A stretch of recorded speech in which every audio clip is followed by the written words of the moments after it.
السلام علیکم دوستو میں اس ویڈیو میں آپ لوگوں کو نئے سال کے متعلق اندر کی کچھ ایسی باتیں بتاؤں گا جس کو سن کر یقیناً آپ کو بہت ہی فائدہ ہوگا، اور میں آپ سے وعدہ کرتا ہوں کہ اگر آپ آخر تک اس ویڈیو کو دیکھ لیں گے تو ایسی باتیں سیکھ لیں گے جن کو سیکھنے کی آپ کو بہت ہی ضرورت ہے۔ تو دوستو ویڈیو کو تھوڑا بھی اسکپ مت کیجیے۔ دوستو ویڈیو کو شروع کرنے سے پہلے میری آپ سے ایک چھوٹی سی گزارش ہے کہ اگر ابھی تک آپ نے ہمارے چینل کو سبسکرائب نہیں کیا ہے تو لال والے بٹن کو دبا کر کے چینل کو ضرور سبسکرائب کر لیں تاکہ اس طرح کی ویڈیوز آپ کے پاس سب سے پہلے پہنچتی رہے۔ دنیا کے تمام مذاہب اور قوموں میں تہوار اور خوشیاں منانے کے مختلف طریقے ہیں۔ ہر ایک تہوار کا کوئی نہ کوئی پس منظر ہے اور ہر تہوار کوئی نہ کوئی پیغام دے کر جاتا ہے جن سے نیکیوں کی ترغیب ملتی ہے اور برائیوں کو ختم کرنے کی دعوت ملتی ہے، لیکن لوگوں میں بگاڑ آنے کی وجہ سے ان میں ایسی بدعات و خرافات بھی شامل کر دی جاتی ہے کہ ان کا اصل مقصد ہی فوت ہو جاتا ہے۔ جیسے دنیا ترقی کے منازل طے کرتی گئی اور مہذب ہوتی گئی، انسانوں نے کلچر اور آرٹ کے نام پر نئے جشن اور تہوار وضع کیے۔ انہی میں سے ایک نئے سال کا جشن ہے۔ دراصل یہ نئے سال کا جشن عیسائیوں کا ایجاد کیا ہوا ہے۔ عیسائیوں میں قدیم زمانے سے نئے سال کے موقع پر جشن منانے کی روایات چلتی آ رہی ہے۔ اس کی ایک وجہ یہ بتائی جاتی ہے کہ ان کے عقیدے کے مطابق 25 دسمبر کو حضرت عیسیٰ علیہ السلام کی پیدائش ہوئی۔ اسی کی خوشی میں کرسمس ڈے منایا جاتا ہے، جس کی وجہ سے پوری دنیا میں جشن کی کیفیت رہتی ہے، اور یہی کیفیت نئے سال کی آمد تک برقرار رہتی ہے۔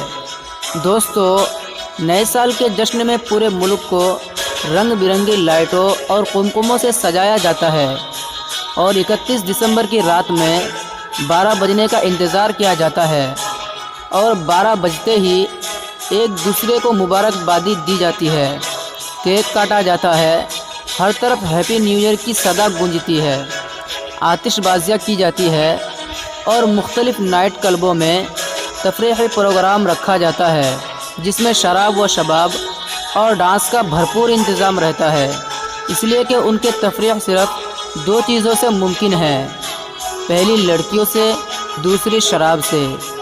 آج ان عیسائیوں کی طرح بہت سے مسلمان بھی نئے سال کے منتظر رہتے ہیں اور 31 دسمبر کا بے صبری سے انتظار رہتا ہے۔ ان مسلمانوں نے اپنی اقدار و روایات کو کم تر اور حقیر سمجھ کر نئے سال کا جشن منانا شروع کر دیا ہے، جبکہ یہ عیسائیوں کا ترتیب دیا ہوا نظام تاریخ ہے۔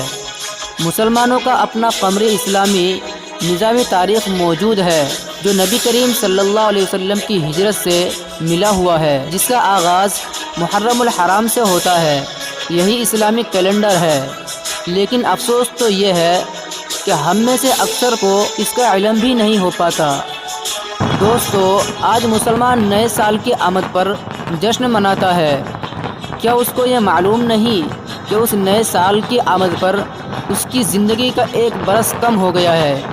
زندگی اللہ تعالیٰ کی طرف سے عطا کیا ہوا ایک بیش قیمتی نعمت ہے، اور نعمت کے ختم یا کم ہونے پر خوشی نہیں منائی جاتی بلکہ افسوس کیا جاتا ہے۔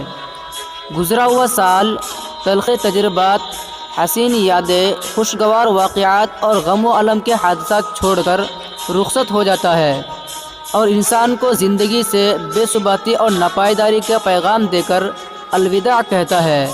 دوستو حضرت عبداللہ ابن مسعود فرماتے ہیں کہ میں کسی چیز پر اتنا نادم اور شرمندہ نہیں ہوا جتنا کہ ایسے دن کے گزرنے پر جس کا سورج غروب ہو گیا، جس میں میرا 1 دن کم ہو گیا اور اس میں میرے عمل میں اضافہ نہ ہو سکا۔ دوستو حضرت علی رضی اللہ عنہ فرماتے ہیں کہ یہ ایام تمہاری عمروں کے صحیفے ہیں، اچھے اعمال سے ان کو ہمیشہ بخشو۔ نبی کریم صلی اللہ علیہ وسلم کا ارشاد ہے، من حسن اسلام المرء ترکہ ما لا یعنیہ۔ ترجمہ: آدمی کے اسلام کی خوبی یہ ہے کہ وہ فضول چیزوں سے بچے۔ دوستو یہ مختلف طرح کے جشن یہودی و نصارہ اور دوسری قوموں میں منائے جاتے ہیں، اس لیے کہ ان کے یہاں رشتوں میں دکھاوا ہوتا ہے ماں باپ کو الگ رکھا جاتا ہے، اولاد کو بالغ ہوتے ہی گھر سے نکال دیا جاتا ہے۔ اس لیے انہوں نے ان سب کے لیے الگ الگ دن متعین کر رکھے ہیں جن میں ان تمام رشتوں کا دکھلاوا ہو سکے، مگر ہمارے یہاں ایسا نہیں ہے۔ اسلام نے سب کے حقوق مقرر کر دیے ہیں اور پورا ایک خاندانی نظام موجود ہے، اس لیے نہ ہمیں ان دکھلاؤں کی ضرورت ہے اور نہ مختلف طرح کے ڈے منانے کی، بلکہ مسلمانوں کو اس سے بچنے کی سخت ضرورت ہے تاکہ دوسری قوموں کی مشابہت سے بچا جا سکے، اس لیے کہ ہمارے آقا و مولا صلی اللہ علیہ وسلم نے ہم کو غیروں کی اتباع اور مشابہت اختیار کرنے سے بچنے کا حکم دیا ہے۔ نبی صلی اللہ علیہ وسلم کا فرمان ہے، من تشبہ بقوم فہو منہم۔ ترجمہ: جس نے کسی قوم کی مشابہت اختیار کی تو وہ انہی میں سے ہوگا۔ اب سوال یہ ہے کہ اس موقع پر مسلمانوں کو کیا رویہ اختیار کرنا چاہیے جو قرآن و احادیث کی روشنی میں صحیح ہو۔ دوستو، نئے سال سے متعلق کسی عمل کو تلاش کرنے کی کوشش کی تو قرون اولیٰ کا کوئی اور عمل تو مل نہ سکا، البتہ بعض کتب حدیث میں یہ روایت نگاہوں سے گزری کہ جب نیا مہینہ یا نئے سال کا پہلا مہینہ شروع ہوتا تو رسول اللہ صلی اللہ علیہ وسلم کے صحابہ ایک دوسرے کو یہ دعا سکھاتے اور بتاتے تھے، اللہم ادخلہ علینا بالامن والایمان والسلامۃ والاسلام ورضوان من الرحمن وجواز من الشیطان۔ ترجمہ: اے اللہ، اس نئے سال کو ہمارے اوپر امن و ایمان، سلامتی و اسلام اور اپنی رضامندی نیز شیطان سے پناہ کے ساتھ داخل فرما۔ دوستو، اس دعا کو پڑھنا چاہیے۔ نیز اس وقت مسلمانوں کو دو کام خصوصاً کرنے چاہیے، یا دوسرے الفاظ میں کہہ لیجئے کہ نیا سال ہمیں خاص طور پر دو باتوں کی طرف متوجہ کرتا ہے۔ نمبر 1، گزرا ہوا زمانے کا حساب لینا۔ نمبر 2، آگے کا لائحہ عمل۔ دوستو، نیا سال ہمیں دینی اور دنیاوی دونوں میدانوں میں اپنا محاسبہ کرنے کی طرف متوجہ کرتا ہے کہ ہماری زندگی کا جو ایک سال کم ہو گیا ہے اس میں ہم نے کیا کھویا اور کیا پایا۔ ہمیں عبادات، معاملات، اعمال، حلال و حرام، حقوق اللہ اور حقوق العباد کی ادائیگی کے میدان میں اپنی زندگی کا محاسبہ کر کے دیکھنا چاہیے کہ ہم سے کہاں کہاں غلطیاں ہوئی، اس لیے کہ انسان دوسروں کی نظروں سے تو اپنی غلطیوں اور کوتاہیوں کو چھپا سکتا ہے لیکن خود کی نظروں سے نہیں بچ سکتا۔ اس لیے نبی کریم صلی اللہ علیہ وسلم کا ارشاد ہے، تم خود اپنا محاسبہ کرو اس سے پہلے کہ تمہارا حساب کیا جائے۔ اس لیے ہم سب کو ایمانداری سے اپنا مواخذہ اور محاسبہ کرنا چاہیے اور ملی ہوئی مہلت کا فائدہ اٹھانا چاہیے اس سے پہلے کہ یہ مہلت ختم ہو جائے۔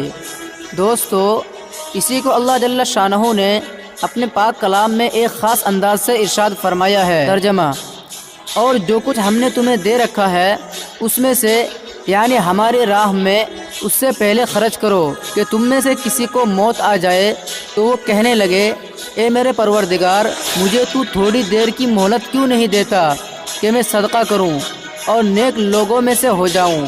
اور جب کسی کا وقت مقرر آ جاتا ہے پھر اسے اللہ تعالیٰ ہرگز مہلت نہیں دیتا، اور جو کچھ تم کرتے ہو اس سے اللہ تعالیٰ اچھی طرح باخبر ہے۔ دوستو، خلاصہ یہ ہے کہ ہر نیا سال خوشی کے بجائے ایک حقیقی انسان کو بے چین کر دیتا ہے، اس لیے کہ اس کو اس بات کا احساس ہوتا ہے کہ میری عمر رفتہ رفتہ کم ہو رہی ہے اور برف کی طرح پگھل رہی ہے۔ وہ کس بات پر خوشی منائے، بلکہ اس سے پہلے کہ زندگی کا سورج ہمیشہ کے لیے غروب ہو جائے، کچھ کر لینے کی تمنا اس کو بے قرار کر دیتی ہے۔ دوستو، ہمارے لیے نیا سال وقتی لذت یا خوشی کا وقت نہیں، بلکہ گزرتے ہوئے وقت کی قدر کرتے ہوئے آنے والے لمحات، زندگی کا صحیح استعمال کرنے کی عزم و ارادہ کا موقع ہے۔ ساتھ ساتھ مناسب معلوم ہوتا ہے کہ مسلمانوں کو ایک اہم کام کی طرف بھی متوجہ کر دیا جائے کہ مسلمانوں کا نیا سال جنوری سے نہیں بلکہ محرم الحرام سے شروع ہوتا ہے، جو ہو چکا ہے، اور ہم میں سے اکثروں کو اس کا علم بھی نہیں۔ آخر میں دعا یہ ہے کہ اللہ تعالی ہم سب کو غیروں کی مشابہت سے بچائے اور آقائے نامدار جناب محمد رسول اللہ صلی اللہ علیہ وسلم کی سنت کی اتباع کی توفیق نصیب فرمائے، آمین۔